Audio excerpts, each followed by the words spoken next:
It's all about vanity. Someone being basically skin and bones. I was constantly anxious that he would just get up one day and go. I have suffered from an eating disorder. But eating disorders don't just affect me, they affect the people around me. I wanted to get my boyfriend's honest view of it. So we sat down alone and answered the same questions, with no knowledge of what the other was saying. It all kind of happened really quickly. I think it was more situational because at the time I was very much considering going back to the US to get treatment. I had to tell him that I was going to be leaving Hong Kong for an unknown amount of time. I felt okay to tell him. I was very vague about it. So she was kind of just touching around the subject. I didn't want to seem like I was being dramatic or anything because I don't know if he knew anything about eating disorders. You know, I didn't want to force anything out of her, so I obviously didn't pry. She texted me saying, you know, I do trust you, you know, and I think it's necessary to tell you why.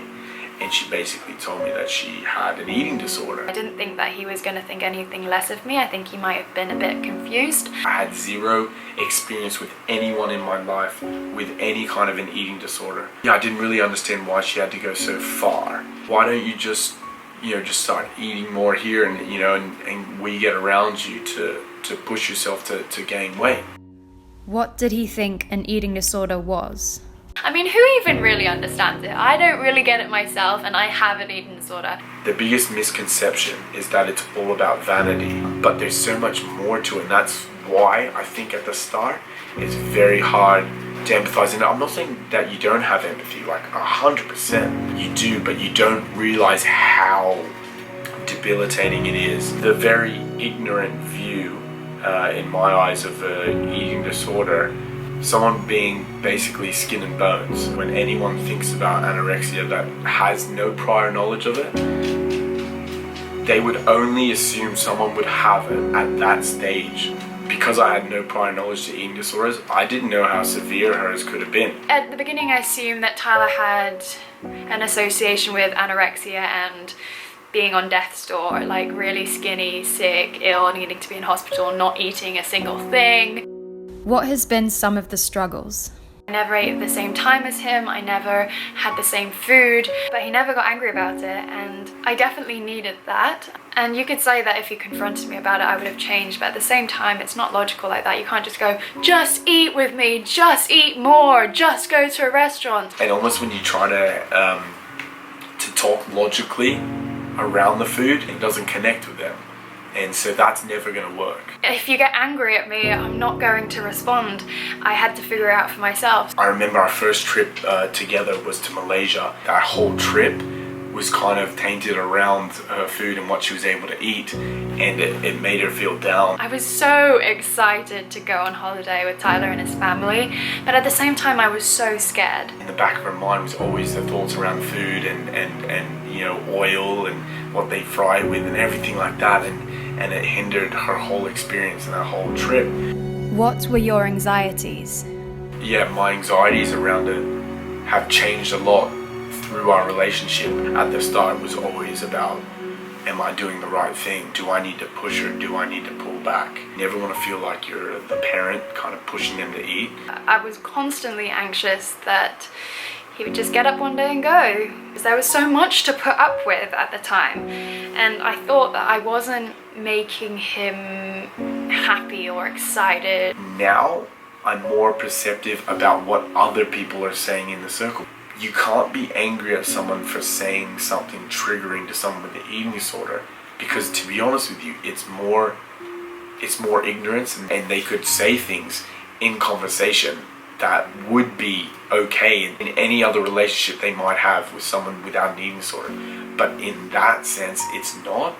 And so I'm more perceptive of people around us. Just felt like he was putting so much energy into what I needed and I wasn't giving anything back. She is completely not selfish. Like, all her thoughts are around what I'm doing and how I feel, and that has kind of filtered onto me. So now I feel good that I'm being more aware of her. I feel like, you know, maybe I've been guilty in the past of thinking about me first and anyone else second.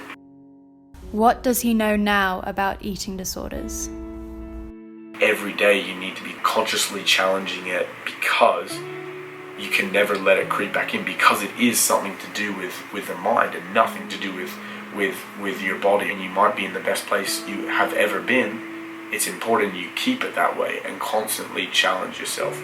Otherwise, she could become complacent and then slowly restrict and then get right back into that downward spiral. And it shouldn't overwhelm you saying, oh, well, I'm never going to beat this, because it's not. It's just keeping it in check. It's just making sure that you know that you're always in control. You should have fun with it. That means, challenging more foods, eating more things that maybe you're scared of that you never tried. And then when you eat those things, loving them. You're almost living in between meals. That's not living at all.